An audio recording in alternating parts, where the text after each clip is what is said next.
ప్రకటన గ్రంథము కొత్త నిబంధన భాగం నుండి ప్రకటన గ్రంథము 8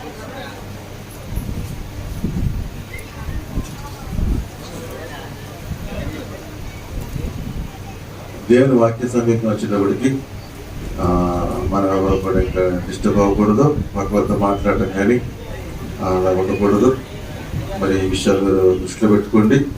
ఇంకా వాక్యం ఎవరైనా వింటున్నప్పుడు పక్క వారికి ఇబ్బంది కలిగించే విధంగా మీరు ఫోన్లు మాట్లాడటం కానీ ఉండకూడదు. ఇవన్నీ మీరు దృష్టిలో పెట్టుకోవచ్చున్నాను. నేను స్తోత్రం.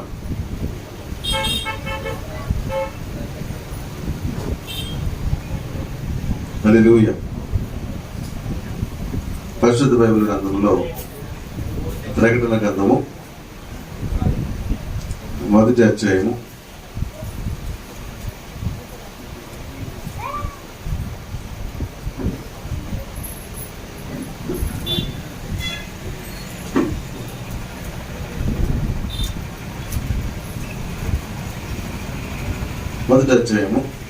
8వ వచనం నుంచి 11వ వచనం చదువుకుందాము. అల్ఫయు ఒమేగయు నేనే, వర్తమాన భవిష్యత్తు కాలంలో ఉండేవాడని నేనే. దేవుడు నాకు ప్రభువు సెలవిస్తున్నాడు, మీ సహోదరులను యేసును బట్టి కలుగు శ్రమలోను రాజ్యములోను సహనములోను పాలువాడనైన యోహానును నేను దేవుని వాక్యము నిమిత్తమును యేసును గూర్చిన సాక్ష్యము నిమిత్తమును పద్మాసు ద్వీపమున పరవాసినైతిని. ప్రభువు దినమందు ఆత్మవశుడినై ఉండగా బూరధ్వని వంటి గొప్ప స్వరము, నీవు చూచున్నది పుస్తకములు రాసి Ephesus, Smyrna, Pergamum, Thyatira, Sardis, Philadelphia, Laodicea అను 7 సంఘములకు పంపమని చెప్పుట నా వెనుక వింటిని. చిన్న ప్రార్థన. సకల ఆశీర్వాదములకు కారణభూతుడా యేసు ప్రభువానికి వందనాలు. యువతి కడతంలో ఇంతవరకు నాయన పాటలు పాడి మీ నామాన్ని కీర్తించి కొనియాడరయ్యా. చెప్పిన సాక్ష్యం బట్టి మీ నామానికి మహిమ కలిగింది. ఆరాధనలో మీరు మా మధ్య ఉన్నారు. స్తోత్రాలు తండ్రి. మీతో మేము కలిసి ఆనందించడం ఇచ్చిన కృపను బట్టి స్తోత్రాలు. మీ వాక్యాన్ని సమీపమైన నన్ను జ్ఞాపకం చేసుకుని నీ బిడ్డగా నన్ను మరుగుపరిచి మీ ఆత్మనాయం నుంచి కూడి వచ్చిన బిడ్డలతోనూ నాతోనూ మీరు మాట్లాడి బలపరచమని యేసుక్రీస్తు నామంలో ప్రార్థించి అడిగి పొందుకున్నాను తండ్రి. ఆమేన్. దేవుని స్తోత్రం. చదువుకున్న వాక్యాన్ని మనం గమనిస్తే అల్ఫయు ఒమేగయు నేనే, వర్తమాన భవిష్యత్తు కాలంలో ఉండేవాడును నేనే. దేవుని స్తోత్రము. మనం ఆనందించే దేవుడు గురించి ఎప్పటికప్పుడు ఇంకా కొత్తగా తెలుసుకుంటూనే ఉండాలి. ఆయన ఏంటంటే గత కాలము ఆయన తెలుసు, జరిగిపోయిన కాలము ఆయనకి తెలుసు, జరుగుతున్న కాలము ఆయనకి తెలుసు, జరగబోయే కాలము ఆయనకి తెలుసు. ఆయనకి తెలియనిదంటూ ఏది లేదన్న సంగతి మాత్రం మమ్మీ తెలుసుకోవాలి. అదవుతుందా? దేవునికి ఈ విశ్వంలో తెలియనిది అంటూ ఏది లేదు. గుర్తుపెట్టుకోండి. మన రహస్య పాపములు ఆయనకి తెలుసు. బైబిల్లో మన చోట మొదటి కీర్తన అంటది, నేను సముద్రం అడుగులోకి వెళ్ళిపోయి పాపం చేసినప్పుడు ఆయనకి తెలుసు. దిగాంతం కిందకి వెళ్ళిపోయి ఆకాశం పైన ఆయన లేని చోటంటే ఏది కూడా లేదన్న సంగతి మనం మర్చిపోకూడదు. ఇది చాలా ఇంపార్టెంట్. కాబట్టి ఆయన లేని చోటు ఏదీ లేదు, ఆయన లేని స్థలము లేదు, ఆయన లేని కాలము లేదు. అందుకే దేవునికి అసలు పేరే లేదు. ఈ మాట చాలా మందికి ఎందుకు ఉంటుంది, దేవునికి పేరు లేదండి. ఎందుకు పేరు లేదంటే దేవుడు ఒక్కడే కాబట్టి. దేవుడు ఒక్కడే అయినప్పుడు పేరు అవసరం లేదు. మీకు అర్థం అవ్వాలంటే స్కూల్లో ఒక పిల్లడు చదువుతున్నాడు, ఒకే ఒక పిల్లడు చదువుతున్నాడు, ఒక పిల్లడే స్కూల్లో పిల్లడు చదువుతున్నాడు. ఒక గ్రౌండ్లో ఉన్నాడు, గ్రౌండ్లో ఒకే పిల్లడు ఉన్నాడు. మనం ఏం చేస్తామంటే గేట్ దగ్గర నుంచుకుని ఆ పిల్లోడిని పిలవమంటాం, అంతేనా? నలుగురు ఉన్నారు అనుకోండి, అప్పుడు ఏం చెప్తాం? ఆ రెడ్డ షర్ట్ వాడిని పిలండి, అక్కడ ప్రసాద్ అన్న అబ్బాయిని పిలవండి, లేదా రాజు అన్న అబ్బాయిని. నలుగురు ఉంటే పేరు కాదు, అవునా? ఒక్కడే ఉంటే అర్థమవుతుందా? కాబట్టి దేవుడు ఒక్కడే కాబట్టి ఆయనకి పేరు లేదు, అవసరం కూడా లేదు. దేవుని స్తోత్రం. ఆ తర్వాత మనుషుల యొక్క ఆలోచన బట్టి అనేక మంది మనం సృష్టించుకున్నాం కాబట్టి పేర్లు పెట్టుకున్నాం, కానీ దేవునికి పేరు అనేది లేదు. కానీ నీకు పరిచయం చేసుకోవడానికి నీకు పేరు అవసరం. మోషే ఒక దినాన్ని అంటాడు, దేవుడు తన స్వరం మాట్లాడుతున్నాడు. స్వరంతో అని మాట్లాడుతున్నప్పుడు జరిగిన సంఘటన ఏంటంటే, మోషే గొర్రెల్ని మేపుకుంటున్నాడు. మోషే భక్తి దేవుడు నచ్చి ఒక రోజున ఏం చేశాడంటే అతను దర్శనమిచ్చాడు. ఎలా దర్శించాడంటే ఒక ఆశ్చర్యమైన కార్యం మన జీవితంలో జరగకుండా ఎవరు కూడా దేవుని దగ్గరికి రాలేమండి. దేవుడిని మనం ప్రేమించాలన్నా, దేవుడిని తెలుసుకోవాలన్నా ఒక అద్భుతమో ఒక ఆశ్చర్య కార్యమో దేవుడు మనకి తెలియపరుస్తాడు. దాన్ని బట్టి మనం ఆకర్షితులవుతాము, దాన్ని బట్టి ముందుకు వస్తాం. అక్కడ తాగిపోకూడదు. ఇక్కడ మోషేకి దేవుడు చేసిన ఒక కార్యం ఏంటంటే, అని గొర్రెలు మేపుకొని చూడగా అక్కడ ఏం జరిగిందంటే ఒక పొద అంటుకుపోతుంది. ఒక పచ్చని పొద బగ మండిపోతుంది. పేరైతే మంట. ఆ మంట చూస్తున్నాడు. ఏంటి పొద అంటుకుపోయింది ఏంటి అని చూస్తున్నాడు. చాలాసేపు చూస్తే అంటుకుపోతుంది కానీ పొగ రావట్లేదు, ఆ పచ్చదనం పోవట్లేదు. ఎంతసేపు అంటుకుంటుంది ఒక చెట్టు పొద అంటుకుంటే 2 నిమిషాలు 3 నిమిషాలు 10 నిమిషాలతో ఏదైనా అంటుకుపోవాలి, అక్కడ క్లోజ్, తర్వాత బూడిద మిగులుతుంది. అలాంటిది అక్కడ ఏం జరుగుతుందంటే పొద ఏమో కావట్లేదు, మంట మాత్రం కనబడుతుంది. ఇదేంటి చిత్రంగా ఉంది, చాలాసేపు నుంచి చూస్తున్నాను, అక్కడ బూడిద లేదు పొగ లేదని చెప్పి ఒక అడుగు ముందుకు వేసుకుంటూ ఆ దగ్గరికి వెళ్ళాడు. దగ్గరికి వెళ్తే ఆ మంటల్లోంచి దేవుడు మాట్లాడుతున్నాడు. మోషే ఆగాగు, నీవు నిలిచి ఉన్న స్థలం ఇది పరిశుద్ధ స్థలము, నీ చెప్పులు తీయమని చెప్పాడు. ఆ తర్వాత దేవుడు అతనితో మాట్లాడిన తర్వాత ఈ సంభాషణ అంతా అయిపోయిన తర్వాత ఈయన అంటాడు, నువ్వెవరో నాకు తెలియట్లేదు, స్వరం మాత్రం నాకు వినబడుతుంది, కాబట్టి అసలు నీ పేరేంటి అని అడిగాడు. ఎవరు? మోషే ఏమన్నాడు దేవుడిని, నీ పేరేంటయ్యా, అది నాకు తెలియాలి కదా అంటున్నాడు. ఎందుకంటే నువ్వు ఒక పని చెప్పు, ఆ పని కోసం నేను వెళ్తున్నాను, వాళ్ళు అడుగుతారు నన్ను ఎవరు పంపించారని నేను చెప్పాలి కదా. అప్పుడు దేవుడు పేరేంటి అన్నప్పుడు తన పేరు చెప్పాడు. ఏమని? యెహోవా అన్నాడు. యెహోవా అంటే మాట అర్థం ఏంటి? నేను ఉన్నవాడు అనువాడును అంటే ఏంటి?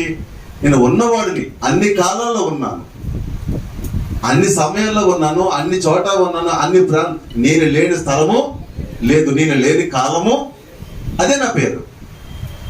దేవుడికి పేరు లేదండి, ఆయన ఉనికి చెప్పాడు. ఆయన ఉనికి ఏంటంటే అన్ని కాలాల్లో ఉన్నాను, అన్ని సమయాల్లో ఉన్నాను, అన్ని చోట్ల ఉన్నాను, నేను లేని స్థలము లేదు, ఇదే నా పేరు అంటాడు.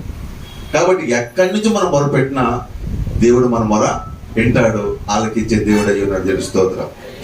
అదే మాట్లాడుతున్నాడు మళ్ళా ఒకసారి ఏంటంటే, నేను ఆదియు భూత వర్తమాన భవిష్యత్ కాలంలో ఉండేవాడిని, జరిగిపోయిన కాలంలో ఉన్నాను, జరుగుతున్న కాలంలో ఉన్నాను, జరగబోయే కాలంలో కూడా ఉంటాను, నేను లేని కాలం అనేది లేదు అని చెప్తున్నాడు. దేవుని స్తోత్రం.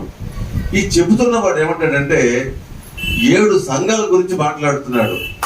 7 సంఘాల గురించి మాట్లాడుతూ వారికి నా మాటలో తెలియజేయి. ఇక్కడ ఈరోజు మన ప్రసంగం అదే. దేవుని స్తోత్రము. ఏమంటున్నాడంటే 11వ వచనం చివరిలో ఉన్నాడు, సంఘమునకు పంపమని చెప్పుట వీటిని ఒక విషయాన్ని తెలియజేస్తున్నాడు. 7 సంఘాలతో దేవుడు మాట్లాడుతున్నాడు. నా మాటల కింద వారికి చెప్పు అన్నాడు. సంఘము అనగా మనకు అర్థం అవ్వాల్సింది ఏంటంటే, కొంతమంది కూడుకుంటే ఒక సంఘంగా పిలుస్తారు. చూడండి, రిక్షా కార్మికుల సంఘము, ఆటో కార్మికుల సంఘము, లారీ వర్కర్స్ సంఘం, ఇలా సంఘాలు ఉంటాయి, కుల సంఘాలు ఉంటాయి. సంఘాలు అనేవి చాలా ఉంటాయి. కానీ ఇక్కడ చెప్పమన్న మాట ఇలాంటి సంఘాల కోసం కాదు. అర్థమవుతుందా? ఇలాంటి సంఘాల కోసం ఏం చెప్పమని లేదు. ఈ మాట ఏ సంఘం కోసం చెప్తున్నాడంటే, యేసు ప్రభు పాపం చేసిన ప్రతి ఒక్కరి కొరకు కూడా ఆయన ప్రాణాన్ని చెల్లించాడు. ఆయన కార్చిన రక్తం ద్వారా ఆ పాప క్షమాపణ, పాప విమోచన కలగజేశాడు. ఆయన వాక్యం చెప్తుంది, నా రక్తం చేత వారిని కొన్నాను. ఎందుకంటే పాపం చేసిన వ్యక్తి సాతానుకు అమ్ముడుపోయాడు. వాడు ఏమన్నాడంటే, నాకు నువ్వు ధనము కట్టి బిడ్డను పట్టుకెళ్ళమన్నాడు. అప్పుడు సాతానుకి ఏంటి? తన కోసం ప్రాణమే చెల్లించి రక్తాన్ని పణంగా పెట్టి నిన్ను కొన్నాడు. నిన్ను నన్ను కూడా దేంతో కొన్నాడైనా? తన రక్తం చేత కొన్నాడు. ఈ రక్తం చేత కొనబడిన ప్రతి ఒక్కరికి సంఘము. అదవుతుందా? రక్తం చేత కొనబడిన ప్రతి ఒక్కరు ఒక సంఘంగా చేశాడు. ఈ సంఘాలతో దేవుడు మాట్లాడుతున్నాడు. ఇది ఏ సంఘం అంటే, యేసు ప్రభు రక్తం చేత కొనబడిన సంఘము. ఆ సంఘముతో చెప్పు. ఏం చెప్పాలి? ఆ సంఘం ఎలా ఉండాలో నీకు చెప్తున్నాను అంటున్నాడు. ఆ సంఘం ఎలా ఉండాలి, ఎలా ఉండకూడదని ప్రభు మాట్లాడుతున్నాడు. దేవుని స్తోత్రము. కాబట్టి ఇక్కడ మన సంఘం అనగానే దేవుని సన్నిధి. దేవుని సన్నిధిలో ఎలా ఉండాలి అనేది మనం ఒకసారి మన పాత నిబంధన గ్రంథంలో గమనిస్తూ ఉంటే, నిర్గమకాండము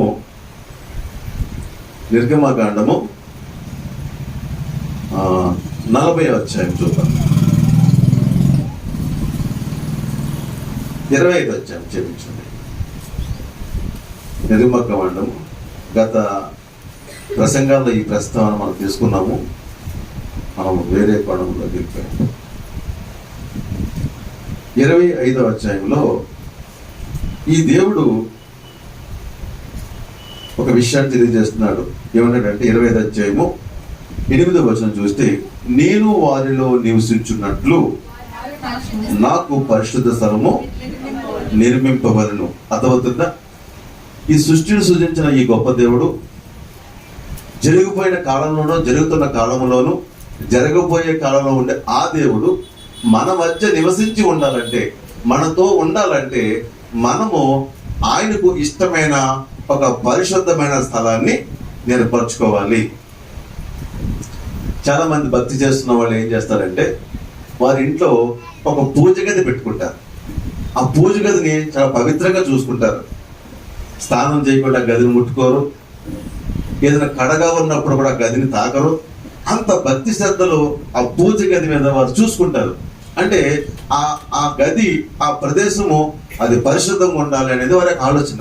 మంచిది, తప్పు పట్టట్లేదు. కానీ దేవుడు కేవలము మన ఆచారం కోసం చూడట్లేదు. ఆత్మ సంబంధంగా అడుగుతున్నాడు. ఆత్మ సంబంధంగా ఆ పూజ గది ఏదంటే నీ హృదయమే అని పూజ గది. దేవుడి స్తోత్రం. మనం ఏం చేస్తామంటే మన ఇంట్లో ఒక పూజ గది కట్టుకుని నువ్వు ఇందులోనే ఉండు, మేము అప్పుడప్పుడు వచ్చి నీకు చేయవలసిన పనులు మేము చేస్తాము, లోకంలో మేము ఇష్టానుసారంగా జీవిస్తామని మనిషి అనుకుంటున్నాడు.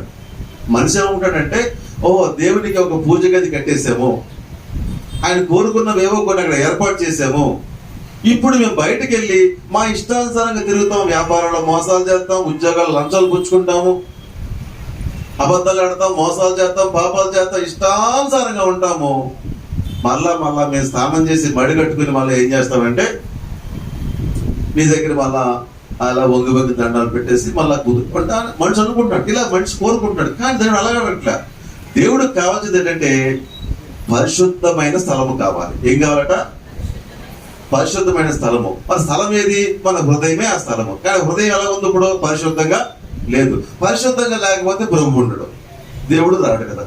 పరిశుద్ధంగా ఉండాలంటే మరి దేంతో కడగాలి?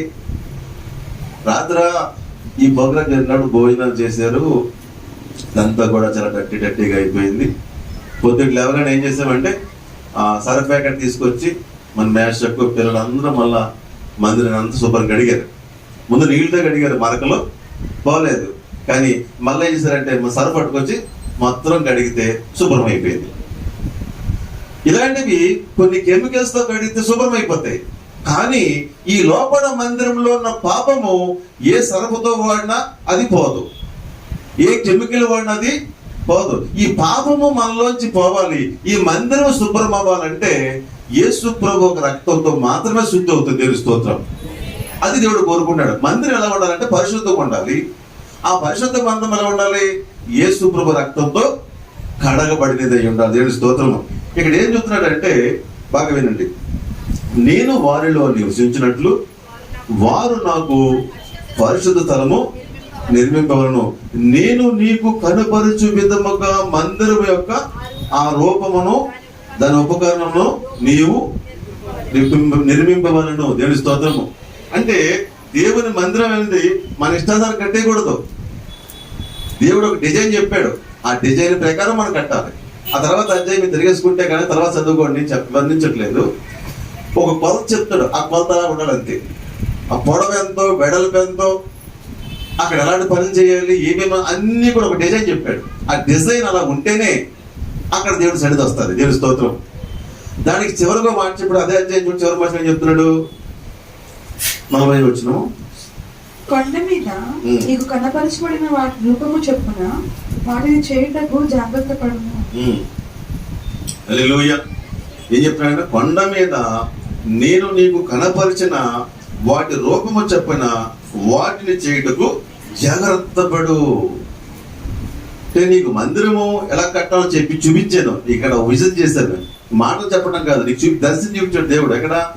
సేనాయి పర్వతం మీద చూపించాడు, ఇలా ఇలా ఉండాలి నాయన అని చెప్పేసి ఒక డిజిటల్ స్క్రీన్ మీద చూపించాడు దేవుడు. అలా ఉండాలి, నీకు ఏది చూపించానో అలా ఉండాలన్నాడు. ఎందుకంత శ్రద్ధ అర్థం చేసుకుని, పూర్వకాలంలో ఈ టీవీలు ఇవేమీ లేవు. మా ఇంట్లో ఒక రేడియో ఉండేది. ఆ రేడియోలో చిన్నపిల్లలంగా అనుకునేవాను, లోన్లో మనుషులను మాట్లాడతారేమో అనుకుని ఒక్కోసారి మాకు ఇష్టం కాకపోతే అగరత్తి పూలతో పొడిచి కూడా ఉన్నాను, అలా ఏడుతారేమో అని. చిన్నపిల్లగా తెలియదు. ఇంకా రేడియో పెడితే మా నాన్నగారు అలా పెట్టుకునేవారు, పేజ పాట వినేసేవారు, అయిపోయింది, వెళ్ళిపోయేవారు. తర్వాత మేము పెట్టేవాడు వచ్చేవి కాదు. ఏంటంటే అది జాగ్రత్తగా లైన్ కలపాలి, అది ట్యూన్ ఉంటుంది సరిగ్గా మీటర్ మీద ఆ మార్కు రావాలి, కరెక్ట్గా పెడితే కరెక్ట్ వస్తాయి. అర్థమవుతుందా? ఆ లైను ఆ మీట కరెక్ట్గా చూంచే తినబడతాయి. మన ఇష్టాంతాన్ని తిప్పేసాం అనుకోండి, మేము గిర్రలా తిప్పేసి పెద్ద చిన్నపిల్లగా గిర్రలా తిప్పేస్తే ఎక్కడికి ఏది వచ్చేది కాదు. మా నాన్నగారు పెడితే చక్కటి మాటలు వచ్చి, మరి మేము పెడితే రావట్లేదు ఏంటి అంటే మేము ఒక కత్తే పెట్టట్లేదు. కాబట్టి దేవుని సన్నిధి అంతే, దేవుని సన్నిధి దేవుడు కోరుకున్న ఆ మీటరు ఆ లాంగ్వేజ్ ఆ కోణంలో పెడితేనే దేవుని స్వరము నీకు వినబడదు. దేవుని స్తోత్రం. నీ ఇష్టానుసారంగా జీవితే దేవుని స్వరం నీకు వినబడదు. అదవుతుందా? ఇది మానవుడు కనిపెట్టే చిన్న ఇన్స్ట్రుమెంట్కి ఇంత టెక్నాలజీ ఉంటే దేవుడు దర్శించడానికి ఉండదా? కాబట్టి దేవుడు ఏ రకంగా కట్టమన్నాడో ఆ రకంగా మందిరం ఉండాలి. అప్పుడే దేవుడి యొక్క తేజస్సు, దేవుడి కనుదృష్టి దిగి వస్తాయి. అర్థమవుతుందా? దేవుని మందిరం ఎలా ఉండాలో దేవుడు ఒక డిజైన్ చేశాడు. ఆ డిజైన్ లో ఉండవలసినవి నేను చెప్పాను లాస్ట్ టైం ఉండవలసినవి. అక్కడ ముఖ్యంగా ఉండవలసిందంటే బలి అర్పణ, రెండవది పాప క్షమాపణ. ఇవన్నీ కూడా పాత నిబంధనలు ఉన్నవే. అయితే కొత్త నిబంధన కాలంలో ఉన్న మనము అక్కడ బలి అర్పణకు స్థానం ఎవరిదంటే యేసు ప్రభు రక్తము. కాబట్టి మనం ప్రభు రక్తంలో కడగబడకుండా దేవుడితో సంబంధం మనం కనెక్ట్ అవ్వలేము. దేవుని స్తోత్రము, హల్లెలూయా. కాబట్టి దేవుడు ఒక ఏర్పాటు చేసిన పద్ధతిలో మన సంఘం ఉండాలి. అలా కాకుండా ఈ రోజున సంఘాలు ఎలా ఉన్నాయంటే కుల సంఘాలకి ఏం తక్కువ లేవు. ఒకసారి నేను కర్నూలు వెళ్ళాను. కర్నూలులో నాకు బాగా మిత్రుడు ఆర్టీఓ గారు, ఆయన రిటైర్ అయిపోతే నేనే ఆయన కార్లో తీసుకెళ్ళాను. చాలా బాగా మిత్రుడు, మా ఇంట్లో 3 రోజులు ఉండి రిటైర్ ఫంక్షన్ అయిన తర్వాత ఫ్యామిలీ అంతా వచ్చారు. మేము వారి ఇంటికి వెళ్ళారు. వారు కూడా ప్రభుని నమ్ముకున్నవారే. నేను వారితో కలిసి చర్చికి వెళ్దామని అనుకున్నాను. అనుకున్నప్పటికీ అక్కడ దగ్గరలో ఒక సంఘం వాళ్ళ అబ్బాయి చెప్తున్నాడు. ఏం చెప్తున్నాడు అంటే, నేను మరి తప్పదు, మరి పేరు వర్ణించాలి, మనం ఏం తప్పదు అర్థం చేసుకోవడం నేను మాట చెప్తున్నాను. ఆ అబ్బాయి అన్నాడు, ఇది మాదిగోడ సంఘం అండి, ఈ సంఘం మాదిగదండి, ఇది మనం వెళ్ళకూడదండి. వీళ్ళేమో మాటలు అన్నమాట. ఎంత తేడా చూడండి. ఇది మాదిగల సంఘం అంట, ఇది మంద కాదండి, ఇది మాది మాలల సంఘం అండి, అదేమో కమ్మోడు సంఘం అండి. యేసు ప్రభు రక్తంతో కాడబడ్డ సంఘాలకు ఇలాంటి కులాలు ఎక్కడ వచ్చినాయి అసలు? కులంతో సంఘమా? ఇది కుల సంఘమా? యేసు ప్రభు రక్తంతో కడబడిన సంఘమా? ఇలాంటి కుల సంఘాలకు ఏర్పడితే అక్కడ దేవుడు ఎక్కడ ఉంటాడు? దేవుని సన్నిధి ఎక్కడ ఉంటాడు? దేవుడి కళలు ఎక్కడ ఉంటాయి? ఒకళ్ళొకరు పొగుడుకోవడం, చెప్పడం తప్ప ఏమీ ఉండదు అక్కడ. అవి నిర్జీవ సంఘాలు, చచ్చని సంఘాలు. అవి చచ్చని సంఘాల్లో నీ వెళ్తే నువ్వు చచ్చిపోతావు. అది సంఘం ఉద్యమం ఉండాలి.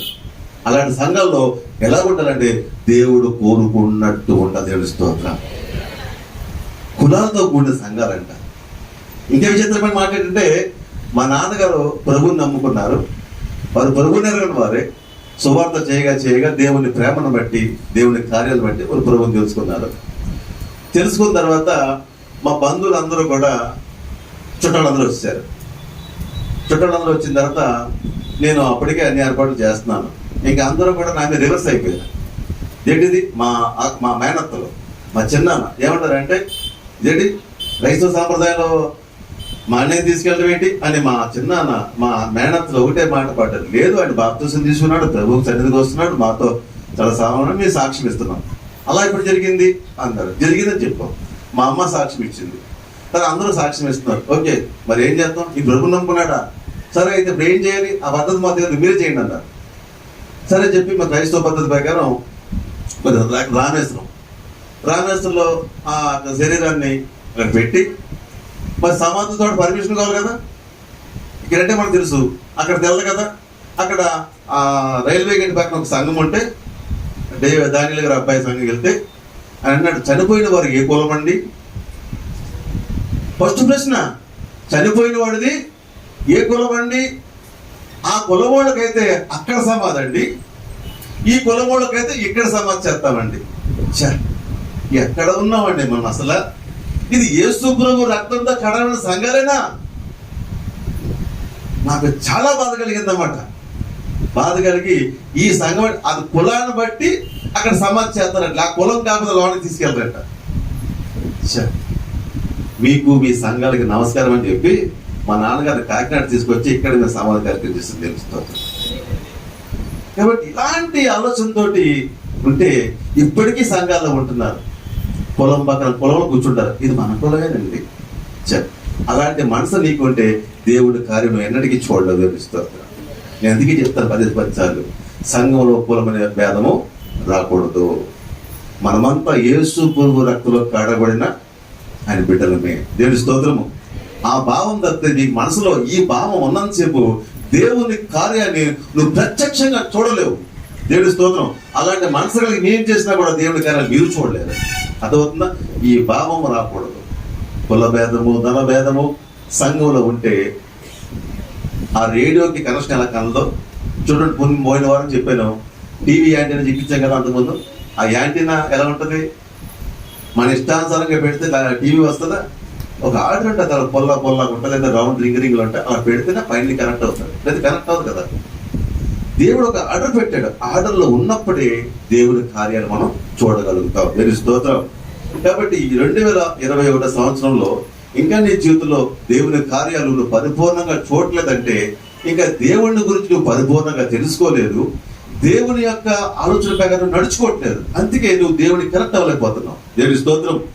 కాబట్టి సంఘంలో ఏదో ఒక మోడల్గా తయారు చేసిన మాత్రం అక్కడ దేవుడు అనుకోకండి. దేవుడు కోరుకున్న విధంగా ఉండాలి. దేవుడి స్తోత్రం. దేవుడు కోరుకున్నట్టుగా ఎక్కడ సంఘం ఉంటుందో అక్కడ ఆయన ప్రత్యక్షత, ఆయన సన్నిధి, ఆయన ప్రసన్నత ఉంటుంది. దేవుడి స్తోత్రం. అక్కడ వెళ్ళిన వారికి ఏమవుతుందంటే మారు మనసు, పరివర్తన, వారి జీవితంలో అద్భుత ఆశ్చర్యకార్యాలు చూడగలుగుతారు. దేవుడి స్తోత్రము. అలా కాకుండా డబ్బా కొట్టే సంఘాలు ఉంటాయి. ఇక్కడ మీరు చాలా మంది మీరు మాకు విలువైన కానుకలు ఇస్తున్నారు, అర్థమవుతుందా? చాలా కొనిస్తారు, చాలా ఇస్తారు. కొన్ని చోట్ల మన ఈ మధ్య నేను క్రిస్మస్కి వెళ్ళానండి. నన్ను ఒక చోట ఆహ్వానించారు ఈ లాస్ట్ 2 వీక్స్ బ్యాక్. ఈ స్లాబ్ వేసిన రోజునే క్రిస్మస్కి వెళ్తే నేను వెళ్ళాను. క్రిస్మస్లో అక్కడ నేనే వాకింగ్ చెప్పాలి. కూర్చున్నాను. ఇక ఒక ఆయన నా కూడా ఎవరైతే మహిళ వచ్చాడు కూడా క్రిస్మస్ గౌలు పెట్టాను. వెళ్ళాను. వెళ్తే నేను పుస్తకం పట్టినాడండి. వెనుబోలు వెంకయ్యమ్మ గారు ఈ క్రిస్మస్కి 1000 రూపాయలు ఇచ్చారు. వెంకయ్య సుబ్బమ్మ గారు ఈ క్రిస్మస్కి 200 ఇచ్చారు. ఇది అరగంట. అవసరమా? నువ్వేమి ఇచ్చావో సమాజానికి, లోకానికి తెలియాలా? అలా చెప్తేనే ఇస్తామండి మేము అనేవాళ్ళు. అవసరం లేదు, అది తెలుసుకోండి. అర్థమవుతుందా? నువ్వేమి ఇచ్చావు దేవుని తెలియాలి. తెలుస్తుంది. నీకు బహుమతి అక్కడి నుంచి రావాలి. నేనేమి ఇవ్వగలుగుతాను? మీరు ఇచ్చిన కాను నేను చూశాను, నేను మురిసిపోతాను. ఆయన ఏ ప్రయోజనం ఏమీ లేదు. మీరు ఇచ్చిన కనుక ఆయన చూడాలి, బహుమతి ఆయన ఇవ్వాలి. నేను ఇస్తే ఏదో కొంచెం ఇస్తాను, కానీ దేవుడిస్తే నూరంతర ఫలం ఇస్తాడు. దేవుని స్తోత్రం. ఒక 10 రూపాయలు మీరు ఇస్తే 100 రూపాయలు ఆయన ఇస్తాడు. దేవుని స్తోత్రం. నేనేమనుకుంటాను? కాబట్టి మీరు ఇచ్చే కానుక దేవునికి తెలియాలి. ఆ ఫ్యాన్ మీద మా పేరు రాస్తేనే ఫ్యాన్ ఇస్తాం. మేము ఇచ్చిన 10 కుర్చీలకి మా పేరు ఉండాలి. ఇలాంటి పేరులతో ఉన్న సంఘాలు చాలా ఉంటాయి. ఇక్కడ గుర్తు పెట్టుకోండి. అలాంటి మనసు ఉంటే మీరేమి కొనకండి. దేవుని స్తోత్రం. మాకు ఇచ్చేవాడు పైన ఉన్నాడు, ఆయన ఇస్తాడు. దేవుని స్తోత్రం. అర్థమవుతుందా? కాబట్టి దయచేసి అటువంటి మనసు మీ హృదయాల్లో ఉండకూడదు. దేవుని స్తోత్రం. మీరు ఏమి ఇస్తారో మాకు తెలుసు, మా హృదయాల్లో ఉంది. కాబట్టి మీ ప్రేమ, మీ విశాలమైన హృదయం మేము గుర్తిస్తున్నాము. మాకంటే దేవుడు గుర్తిస్తున్నాడు. దేవుని స్తోత్రం.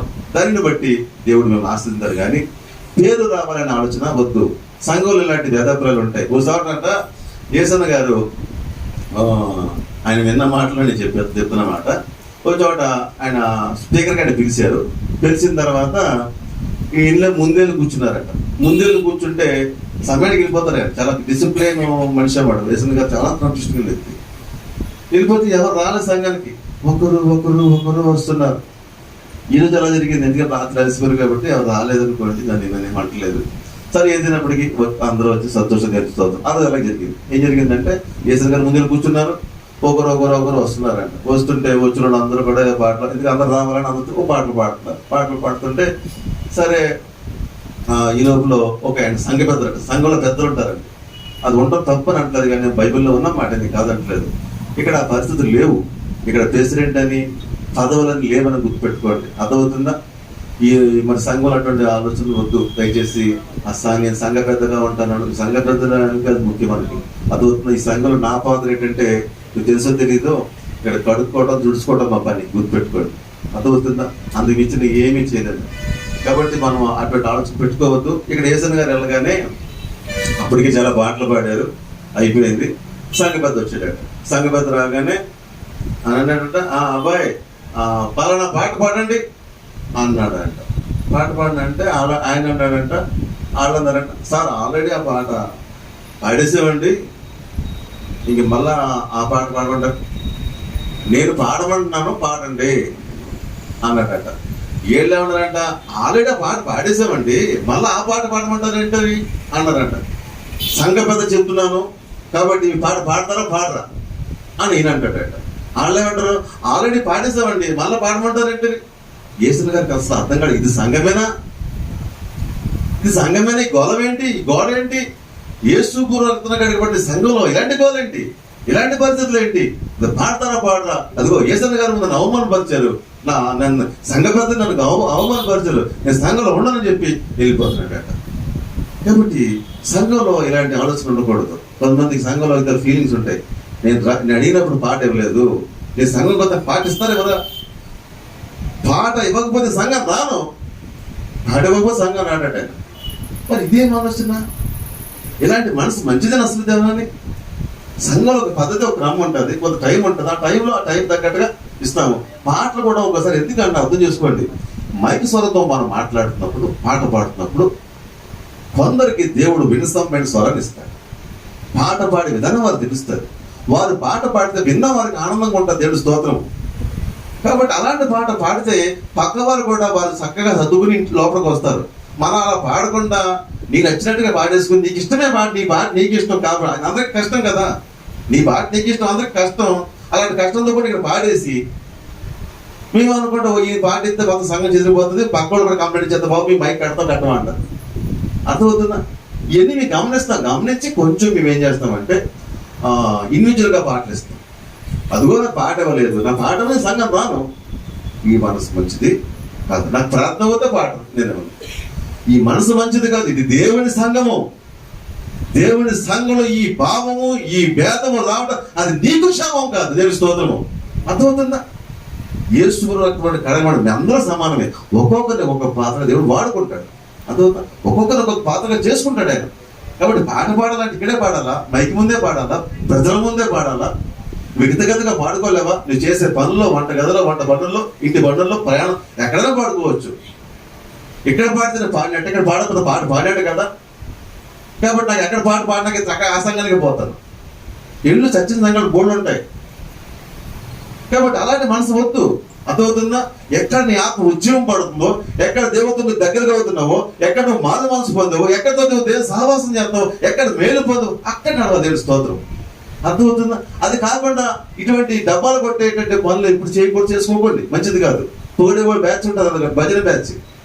అటువంటి ఆలోచన మీకు ఉండకూడదని నేను చెప్తున్నాను, దేవుని స్తోత్రం. హల్లెలూయా. ఇక్కడ ప్రభు చెప్తున్నాడు, సంఘముతో మీరు మాట్లాడుతున్న మాట ఏంటంటే ఈ సంఘాలకి ఈ విషయాలు రాయండి. సంఘాల పరిస్థితుల్లో కొన్ని లోపాలు ఉన్నాయి. అర్థమవుతుంది? ఎక్కడ దేవుని కోరుకునే విధంగా సంఘం ఉంటుందో అక్కడ జరిగే కార్యాలు చూడండి ఒకసారి. ఆ రాజులు, మొదటి రాజుల గ్రంథము, దేవుని ప్రసన్నత, దేవుని కనుదృష్టి, దేవుని తేజస్సు ఉన్న చోట జరిగే కార్యములు ఏమిటో ఒకసారి మనం చూద్దామా? రాజులు మొదటి గ్రంథము, రాజులు మొదటి గ్రంథము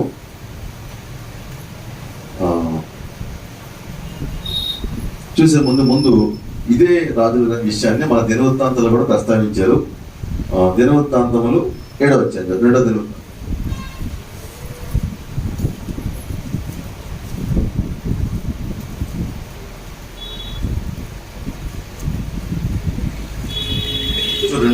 రెండవ దినవృత్తాంతంలో పాత నిబంధన గ్రంథం పేజీ నెంబర్ 364 పేజీ, రెండవ దినవృత్తాంతంలో 7వ అధ్యాయము మొదటి వచనం. సొలొమోను తను చేయు ప్రార్థనను ముగించినప్పుడు అగ్ని ఆకాశం నుండి దిగి దహన బలులను ఇతరమైన బలులను దహించెను. యెహోవా తేజస్సు మందిరము నిండా నిండెను. దేవుని స్తోత్రము. అదవుతుందా? ఎప్పుడైతే ఆయన ప్రార్థన ముగించాడో అక్కడ ఏమైందంట, దేవుని యొక్క తేజస్సు కిందకి దిగి వచ్చిందంట.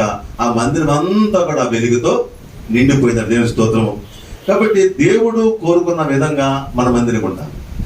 మన ఇష్టానుసారంగా మనం ఏర్పాట్లు చేయకూడదు. దేవుడు ఎలా కోరుకున్నాడో అలా ఉన్నప్పుడే. దేవుడు కోరుకున్న ఇంకో విషయం చెప్తానండి, దేవుడు క్రమాన్ని కోరుకుంటాడు. అర్థమైత క్రమంగా ఉండాలి. ఒకసారి నేను అంటే ఇక్కడ కొన్ని పరిస్థితులు బట్టి స్త్రీలను కూర్చోబెడతాము, పురుషులతో. ఇది ఒక ఆర్డర్. ఇది ఇక్కడ మిళితంగా ఉంటారు కాబట్టి ఇది ఒక ఆర్డర్. మాక్సిమం స్త్రీలు ఒక్కొక్క పురుషులు అది ఒక ఆర్డర్గా పెడుతున్నాం. లేదు మందిరం అయిన అక్కడ ఒక ఇంకా పెట్టలేనికి వస్తాం. అంత ఒక క్రమంగా ఉండాలి. దేవుడు ప్రేరేపణ బట్టి ఒక దైవస్థాయిలో క్రమం చెప్తాం. ఆ క్రమంలో మనం ఉంటాం. మంచిది. దేవుని స్తోత్రం. మా నాన్నగారు మా అమ్మగారు చాలా ప్రేమించుకుంటారు. వాళ్ళ ప్రేమ ఎంత గొప్పదో మావిడ చెప్తారు. మీరు మావయ్య గారు నన్ను ప్రేమించడం అంటారు. ఎందుకంటే మా అమ్మగారిని మా నాన్నగారు అంతగా ప్రేమించేవారు. వాళ్ళ ప్రేమ ఎంత గొప్పదో మాట చెప్తారు. వాళ్ళు ప్రభు నమ్ముకునేవారు. ప్రభు నమ్ముకున్న తర్వాత ఇక్కడ మనం చర్చకు వచ్చేవారు. మనం చర్చకు వచ్చిన తర్వాత వాళ్ళిద్దరు కూడా నేను పక్క కూర్చునేవారు. పక్క నేనే ఉన్నాను, ఎక్కడైనా పక్క కూర్చోడు. ఓకే, అప్పుడు ఈ ప్లేస్ ఇంకా ఓపెన్ అవ్వలేదు. ఇలాగ ఉండేవాడు. ఎల్ షేప్లో ఉండేది. మనం ఎల్ షేప్లో ఉంటే ఇది పురుషుల లైను, నాన్నను ఇక్కడ కూర్చోవాలన్నాను. ఇది స్త్రీల లైను, అమ్మను ఇక్కడ కూర్చోవాలన్నాను. అదేంటో మేము పక్కన కూర్చుంటాం కదా, ఎడ చేస్తాం మేము ఎడదీయట్లేదు, ఇది సంఘ క్రమం ఇది అన్నాను. సంఘ క్రమమా అంటే మరి క్రమం కదా అన్నాను. క్రమం కదా అంటే సరే అని చెప్పేసి మన నాన్నగారికి అక్కడ కూర్చి, అమ్మగారు అక్కడ కూర్చి చేసాము. తర్వాత ఏం చేసి తెలుసా, ఆయన కూర్చి ఇక్కడికి వచ్చేసింది, ఇక్కడికి ఈ మూలకి. ఆవిడ కూర్చి అక్కడి నుంచి చూసుకోవాలంటే ఇలాగా ఈ నాయన్ని ఆయన చూసుకుంటారు అనమాట. సో సెట్టింగ్ చేస్తారు బాగా అనుకోవాలి. ఏదైనా ఆర్డర్ ఉంది అంటే పురుషులు ఇటు స్త్రీలు కదా, అర్థమవుతుంది. ఒక క్రమం అనేది ఉండాలి కదా. ఆ క్రమాన్ని పెట్టించాం. ఈ లోపల ఒక కొత్త సహోదరు వచ్చింది మన చర్చికి. ఆవిడ వచ్చి ఈ పురుషుల లైన్లో కూర్చుండి వచ్చి, అమ్మా అలా కూర్చోకూడదమ్మా, ఇక్కడే కూర్చుంటాను. ఏంటి ఏమైంది ఇప్పుడు? అవసరం చెప్పండి. నాన్న మాటకు లోబడ్డాడు, అమ్మ మాటకు లోబడింది. ఆవిడ ప్రవర్తన ఎలా ఉందో చాలా బాధ వచ్చింది మాకు. ఆ మగోళ్ళ మధ్యలో కూర్చొని, పెద్ద వయసే, ఆ మగోళ్ళలో కూర్చొని ఏవేవో మాటలు. వాళ్ళు విన్నవదో వాడు విందు, ఆవిడ వాక్యం విందు, పక్కోళ్ళని విన్నవదు. నాకు చాలా బాధ కలిగేది. ఏంటి ఈవిడ ప్రవర్తన, అమ్మ అలా కూర్చోకూడదమ్మా అంటే ఇక్కడే కూర్చుంటాను. ఏంటండి ఇలాంటి మాటలు? క్రమానికి మనం లోబడాలి. దేవుని స్తోత్రం. క్రమంగా ఉంటే ఏం చేయాలో చెప్పిన ఒకసారి చూద్దాం. బైబిల్లో ఒక్కొక్క మాట చూద్దాము. మనకి సమయం అయిపోయింది. నాకు చెప్పాలి చాలా ఉన్నాయి, చెప్పే విషయాలు చాలా ఉన్నాయి. ఒకసారి మనము రాజులు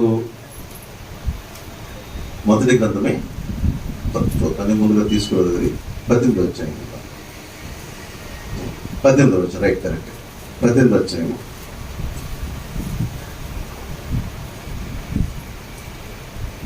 చిన్న క్షణమే 300 పేజీ, పాత నిబంధన 18 వచ్చాము. చూడండి, అక్కడ మరి ఏలియా గారు ఓ రోక్షంతో కూడినటువంటి ఒక సవాలు వేశారు. అనుజనుల మధ్యన దేవుని ప్రత్యక్షత వారికి కనపరచాలి. దేవుని ప్రత్యక్షత వారికి కనపరచాలి. మరణేంద్రాన్ని వెలిగించాలి. ఆయన రోషం ఏంటంటే, వీళ్ళందరూ కూడా ఇశ్రాయేల్ ప్రజలు దేవుని చేత ఏర్పరచబడిన వారు. వీరు ఎలా అయిపోయారంటే భ్రష్టుల కింద మారిపోయారు, దేవుడు దూరం అయిపోయారు. ఈవేళ వీళ్ళ కళ్ళు తెరాలని చెప్పేసి దేవుని యొక్క కళ్ళు దృష్టి వీరికి రావాలి, దేవుని యొక్క ప్రత్యక్షత రావాలని రోషం కలిగి ఆయన సవాల్ చేసుకుని ఒక సవాల్తో కూడా ప్రార్థన చేశాడు. అక్కడ ఏంటంటే, అక్కడ ఏంటి పరిస్థితి ఉన్నారు, ఒక సవాల్ విసిరాడు. ఏంటి సవాల్ అంటే, ఒక బలిపీఠం పెట్టాడు. ఆ బలిపీఠం మీద ఒక బలి పశువును వధించారు. అక్కడ బలి పశువు వధించిన తర్వాత దాని మీద మాంసాన్ని పెడతారు. పెట్టిన తర్వాత ఏం జరగాలంటే, అగ్గి వెలిగించకూడదు. ఆ కండిషన్స్ ఏంటంటే, అక్కడ 2 గ్రూపులు ఉన్నాయి. మీరు బలి పశువుని తెచ్చుకోండి, మీరు కూడా ఒక బలిపీఠం కట్టండి, అక్కడ బలి మాంసాన్ని పెట్టుకోండి. నేను బలిపీఠం కడతాను, నేను బలి మాంసాన్ని పెడతాను. ఇప్పుడు ఏం చేయాలంటే మీరు ప్రార్థన చేయండి, దేవుని అగ్ని దిగి రావాలి, ఆ బలిపీఠం ఉన్నటువంటి ఆ మాంసం ఏమోలే కాలిపోవాలి. ఇది సవాల్. మీరు ఫస్ట్ మీరు చేయండి, సెకండ్ ఏం చేస్తాను. తనకు ఏంటంటే ఫస్ట్ వాళ్ళు చేశారు మొత్తం కార్యం జరగలేదు.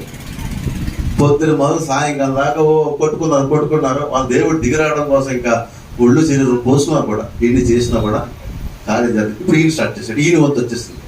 వచ్చిన తర్వాత ఈయన కూడా ఏం చేశాడంటే, ఇక్కడ ఒక కార్యం చూద్దామా.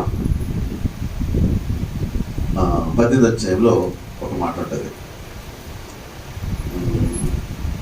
ముందుగా తీయలేదు, గతంలో చదివిన విషయం ఇది. 33వ వచనం చూడండి. కట్టెలను క్రమముగా పేర్చి, కట్టెలను క్రమముగా పేర్చి. బాగా వినండి, కట్టెలన్నీ పేర్చి, కట్టెలు పెట్టాలమ్మా, పైన మాంసం పెట్టాలి, అగ్గిపూలు వేయకూడదు. అలా కూడా అగ్ని పైన దిగి రావాలి.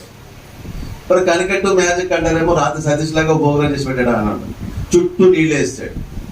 అక్కడ కట్టెల మీద కట్టెల చుట్టూ నీళ్ళు వేసేసి, మళ్ళీ ఏదైనా మ్యాజిక్ పెట్టాలనుకుంటారేమో అని చెప్పేసి చుట్టూ నీళ్ళు వేసి అన్ని చేసి కట్టె తడిపేసి పైన మాంసం పెట్టాడు. పెడితే అంతే, పైనుంచి ఏం జరిగింది చూడండి. సరే ఏం జరిగింది,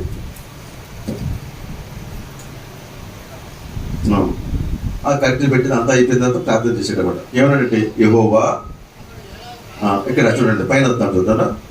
అస్తమయ నైవేద్య సమయమున ప్రవక్తకు ఏరియా దగ్గరికి వచ్చి ఈలాకు ప్రార్థన చేసింది, యెహోవా, అబ్రహాము, ఇస్సాకు, ఇజ్రాయేల్ దేవా, ఇశ్రాయేల్ మధ్య నీవు దేవుడవనియు దేవుడై ఉన్నావనియు నేను నీ సేవకుడని ఉన్నాననియు ఈ కార్యములు నీ సెలవు చేత చేసిననియు ఇది నా కనుపరచుము. యెహోవా నా ప్రార్థన ఆలకించుము. యెహోవా నీవే దేవుడై ఉన్నావనియు నీవు వారి హృదయం నీ తట్టుకు తిరగజేయదువనియు ఈ జనులు తెలుసుకుంటూ నా ప్రార్థన ఆలకించుము, అంగీకరించుము. అతడు ఇలాగ ప్రార్థన చేయుచుండగా యెహోవా అగ్ని దిగి దహన బలి పశువులను కట్టెలను రాళ్లను దహించి కందకముల నీడను ఆరిపో చేసిన దేవుని స్తోత్రం. తమిళ భయపడతాం. మీకేమర్థం సార్? వాస్తవం అక్కడ పోటీ ఏంటంటే, ఒక కార్యం ఏంటంటే మాంసం మాత్రం కాలిపోవాలి, పైన అగ్ని దిగాలి. అగ్ని రాగానే ఏం జరిగిందంటే మాంసం కాలిపోయింది, కట్టెలు కాలిపోయినాయి, రాళ్ళు కూడా కాలిపోయినాడు. దేవుడు అగ్ని దిగి వస్తే అలా కాలిపోతుండే. దేవుని స్తోత్రం. ఇక్కడ ఎందుకు దిగి వచ్చింది అని మనం తీసుకుంటే కనుక, కట్టెలను క్రమముగా పేర్చి. కట్టెల పెడితే ఏంటండి, అంటూ కూడా కట్టెల పెట్టిన మనం పెడతాం కదా, ఇలా కట్టి అలా కట్టి ఇలా మెడిసిన్లా పెడితే అది క్రమమా? క్రమం లేని చోట దేవుడు ఉండడండి. ఒక ఆర్డర్ ఉండాలి, క్రమం ఉండాలి. ఆఖరికి కింద వేసిన చాప కూడా క్రమం ఉండాలి. తెలుసా మీకు? మా పిల్లలు చాప లేదా మళ్ళీ నేను దిగుతాను, అలా కాదు, ఇలా ఉండాలి, ఇలా కాదు, అలా ఆర్డర్ ఉండాలి. ప్రతిదీ కూడా ఆర్డర్ ఉండాలి, ఒక డిసిప్లిన్, ఒక క్రమం ఉండాలి. ఆ క్రమము లేకపోతే అక్కడ దేవుడు ఉండడు. నీళ్లు కూడా క్రమంగా ఉండాలి. తండ్రి మాటకు భర్త మాటకు భార్య లోబడాలి, తల్లిదండ్రుల మాట బిడ్డలు లోబడాలి. అలా లోబడితేనే అక్కడ క్రమము. ఆ క్రమం ఉన్న చోట దేవుని అగ్ని దిగి వస్తుంది, కార్యాలు జరుగుతాయి. అర్థమవుతుందా? నా ఇష్టం అండి, ఇలాగే ఉంటాను అంటే ఉండు, దేవుడు కార్యం చూడవద్దు. అర్థమవుతుందా? ఎందుకు వచ్చింది అక్కడ? ఏరియా ఎందుకు చేశాడు? అక్కడ కట్టెల క్రమముగా పేర్చాడు. స్తోత్రం. ఒక ఆర్డర్ ఉండాలి, ఒక దైవ సేవకుడుగా. అప్పుడు అక్కడ ఏలియా గారు ఉన్నారండి, పక్కన ఎవరో కొంత హెల్ప్ చేస్తారు కదా. అప్పుడు ఏలియా చెప్తున్నారు, అబ్బాయి అలా కాదు, కట్టెలు ఇలా పెట్టమంటాడు, ఇలా పెట్టండి, ఇలా కరెక్ట్గా లెవెల్ కొట్టాలి, అలా క్రమంగా కాబట్టి పెట్టండి అన్నాడు. ఇప్పుడు మనల్ని అంటారు, అవసరం అండి అంతానే. ఆయన శాతత్వం కాకపోతే, ఏలియా గారి శాతత్వం కాకపోతే ఏంటండి, ఎలా పెట్టినా కర్ర కాలదా? అగ్ని నుండి దిగి వస్తే కర్ర లాగానే కాలిపోద్ది. క్రమంగా పెడితేనే అగ్ని కాలుతుందా? అర్థమవుతున్నమాట మీకు? మనకు వస్తాయి కదా, మన సొంత చేయడం అంటాం కదా, అలా కట్టి క్రమంగా పెడితే కాదా, వంకరగా పెడితే వంకరగా పెట్టడం కాలుతుంది. దేవుని అగ్ని దిగిరదు అంతే. తెలుస్తుంది. అర్థమవుతుందా? అక్కడ ఆ రీతిగా చేసినప్పుడు దేవుని అగ్ని ఏంది? దిగి వచ్చేది. దేవుని స్తోత్రం. కాబట్టి సంఘంలో ఒక క్రమం ఉండాలి, ఒక ఆర్డర్ ఉండాలి. ఉన్నప్పుడే అది దేవుని యొక్క సంఘము. దేవుని స్తోత్రం. ఇష్టానుసారంగా ఉంటామండి, ఇష్టానుసారంగా వెళ్తామండి, ఇష్టానుసారంగా పోతామంటే అది దేవుని యొక్క సంఘము కాదు. అక్కడ మన కార్యాలు చూడలేము. దేవుని స్తోత్రం. అలా మనం ఉండగలగాలి, అలా మనం చేయగలగాలి. దేవుని స్తోత్రం. సంఘంలో ఇంక వస్త్రధారణ, దేవుడు కోరుకున్న పరిశుద్ధ వస్త్రధారణ మనం ఉండాలి. దేవుని స్తోత్రం. ఈ ముగించి లాస్ట్ మాట ఇది. ఇంకా చాలా చెప్పాలనుకున్నాం కానీ అది చదివించినటువంటి మనం రాలేదు. మనం వాక్యజానం చేసిన ఆ భాగాలు మనం రాలేదు.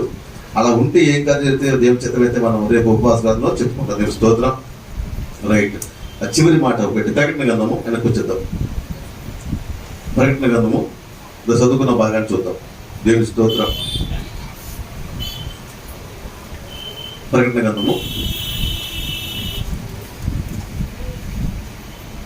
మొదటి అధ్యాయంలో ఇప్పుడు ఎన్ని బాగా వినండి.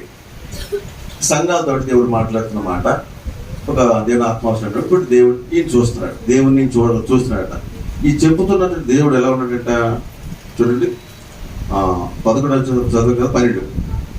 ఇదిగో ఇది వినగా నాతో మాట్లాడిన స్వరం ఏమిటో అని తిరగగా 7 సువర్ణ దీపస్తంభములను, ఆ దీపస్తంభముల మధ్యను మనుష్య కుమారుని పోలిన ఒకరిని చూచితిని. ఆయన తన పాదముల మట్టునకును దిగుచున్న వస్త్రము ధరించుకొని రొమ్మునకు బంగారు దట్టి కట్టుబడి ఉండెను. దేవునికి స్తోత్రం. చూడండి, ఈ స్వరముతో మాట్లాడిన దేవుడు ఎవరా అని చూసాడట. చూస్తే ఆయన ఎలా ప్రత్యక్షమవుతున్నాడు, ఎలా అవుతున్నాడు, ఆయన వస్త్రం ఎలా ఉంది, దేవుని వస్త్రం ఎలా ఉంది. ఆయన తన పాదములు మట్టునకు దిగుచున్న వస్త్రము. అర్థమవుతుందా? దేవుడికి వస్త్రం ఉంది. వస్త్రం ఎలా ఉంది? పైనుంచి కింద దాకా ఆఖరి పాదం దాకా కప్పుకొని ఉందంట. ఎవరిదే? దేవుని వస్త్రం. అర్థమవుతుంది? ఆయన పరిశుద్ధుడైన దేవుడు తెలుస్తూ సగం బట్టలు వేసుకున్నవాడు ఆయన కాదు. అర్థమవుతుందా? 6 ప్యాక్ చూపిద్దామని, ఏదో చూపిద్దామని కొంతమంది చేస్తారు. ఎక్కడ దాకా ఆఫ్ వేసుకుని మిగిలింది బాడీ బిల్డింగ్ పోచెత్తారు, నా బాడని చూడరా అని. అటువంటి వాడు దేవుడు కాదు. అర్థమవుతుందా?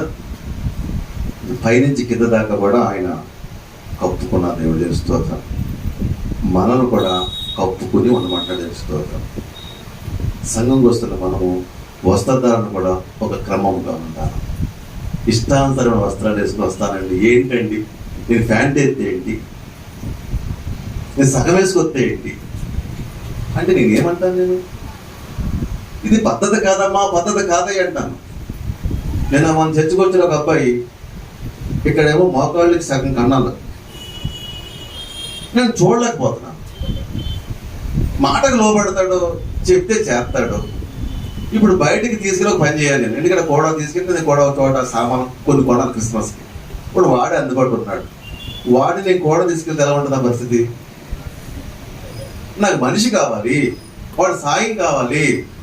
కానీ ఇక్కడ బస్సులు ఎలా ఉన్నాయి? ఇప్పుడు ఇంతంత కన్నాలు ఇక్కడ. ఏమరానికి పరిస్థితి? అంత పేదవాడు అయిపోయావా, ఎంత భిక్షగాడువా అంటే లేదు పాస్టర్ గారు అంటాడు. నేను చూడలేకపోతున్నారా, అర్జెంట్గా ఇంటికి ప్యాంట్ మార్చుకొచ్చారా అన్న.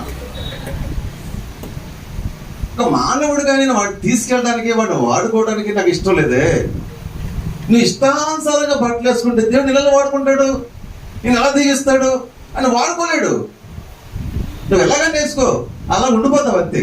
దేవుడు వాడుకోవాలి, దేవుడిని ఆశ్రయించాలంటే నీ వస్త్రధారణ దేవుడు కోరుకున్నట్టు ఉండాలి. అర్థమవుతుందా? నువ్వు టీవీలో ఒక యాంకర్ చూసి, ఒక మోడల్ చూసి అలాగా తయారై ఇలాగ చుట్టెప్పుకొస్తానండి, నా పక్కన సగం కనబడుతుందండి, ఇలా అంటానండి, సగం కనబడుతుందండి. మొబైల్ కదా ఇలా ఇక్కడ ఎలా కట్టుకోవద్దు, ఒక కన్నున్నట్టుగా. ఈ కన్నుకి డాగ్ ఉందండి, కనబడితే పాప ఇలా కప్పుకున్నానండి. చూడు, పూర్వం ఇలా మా మార్కెట్లో వేసేవారు చూసారా? అర్ధనారీస్తుడు అని ఉంటుంది అన్నమాట. ఇటుపక్క పురుషుడు, ఇటుపక్క స్త్రీ. ఇలా మాట్లాడుతుంటే ఇలా తిరుగుతాడు, తిరగగానే మళ్ళీ ఏడి అయిపోతాడు. ఎలా తిరిగితే మళ్ళా ఈ మధ్యన సగం డ్రెస్ ఇలా సగం కప్పుకోవడం, ఎలా జుట్టు తీసుకోవడం. ఏమిటి స్టైలు, ఏమి పద్ధతి, ఏమిటి క్రమము? దేవుని బట్టి లక్షణమేనా? ఇలాంటి స్వభావం నీలో ఉంటే దేవుని క్రమంలో ఉన్నావా? ఏ క్రమంలో ఉన్నావు? అలాంటివి ఖండించకపోతే మేమేమై ఉన్నాము? ఖండిస్తే మీ సంఘానికి మేము రావండి. పాస్టర్ గారు నిర్మోహం వాళ్ళని చెప్తున్నారు. కార్యాలు జరగాల వద్దా? నేను అర్థం చేసుకోండి. మేము ప్రేమపూర్వకంగా అడుగుతున్నాము. మరి యేసు ప్రభు రక్తంతో కడగబడిన జనమమ్మ. నువ్వు సాదాసీదా వ్యక్తివి కాదు. నువ్వు బాప్తిసం తీసుకున్నావు, ప్రభుని నమ్ముకున్నావు. ఆయన రక్తం నీ కొరకు కార్చాడు. అది చిన్న విషయమో కాదు. సృష్టిని విడిచిపెట్టి మానవ శరీరం ధరించుకుని నీ కొరకు గాయాలు పొందుకుని తల నుండి అరికాల రక్తం కార్చి నిన్ను కొని విమోచించిన నీవు నీ ఇష్టానుసారంగా జీవిస్తే ఏది దేవునికి మహిమ? ఆలోచించుకోండి. కాబట్టి మన వస్త్రధారణ, మన ప్రవర్తన, మాట, మన డిసిప్లిన్ ఒక క్రమముగా ఉంటేనే అక్కడ దేవుని అగ్ని దిగి వస్తుంది. ఆయన ప్రసన్నత మనం చూడగలుగుతాము. ఆయన కడుదృష్టిలో మనం ఉండగలుగుతాం. నువ్వేమి ప్రార్థన చేసినా ఆయన ఆలోచిస్తాడు, కార్యము జరిగిస్తాడు. జనిస్తూ దేవుడి మాట దీవించను గాక. ఆమేన్. ప్రార్థన చేసుకుందాం. ప్రార్థన